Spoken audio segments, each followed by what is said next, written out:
This is Giri versus Caruana. They played a Slav defense. And here the move e3 is known as the quiet variation. So white doesn't get his dark squared bishop out.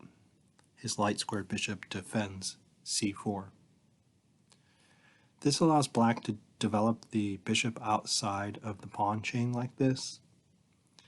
Normally when white plays the main move knight to c3, black doesn't do that because then white gets some pressure on these 2 points. That's quite annoying.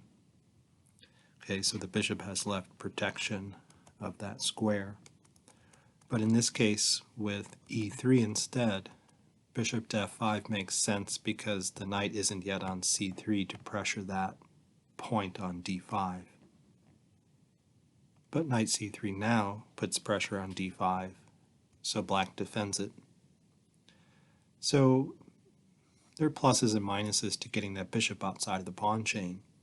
When you leave it in, it often gets into the game later and more actively anyway.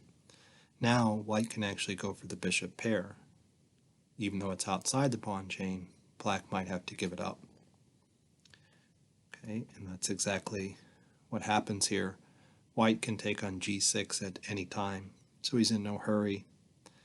White is trying to delay the development of this bishop in case black takes on c4. That way he can take in one move without losing a tempo. Now at this point, white takes the bishop because he wants to develop either his queen here or his bishop here, but he can't right now. So he takes the bishop on g6, then develops the queen. And he still doesn't develop his light squared bishop. He castles queenside. Okay, that kind of makes things a little interesting. Now after knight b6, white simply gains space, puts his king perhaps on a safer square, defending a2. Queen b8, so black has intentions of opening the b file, of course.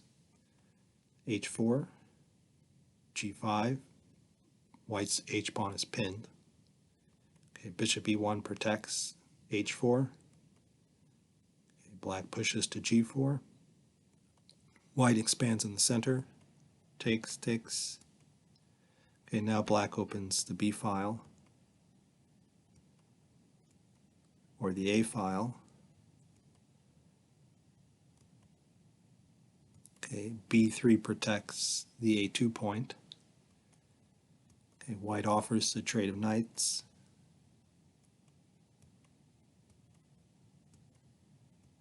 Okay, so black never castles, and the game went on to be a draw.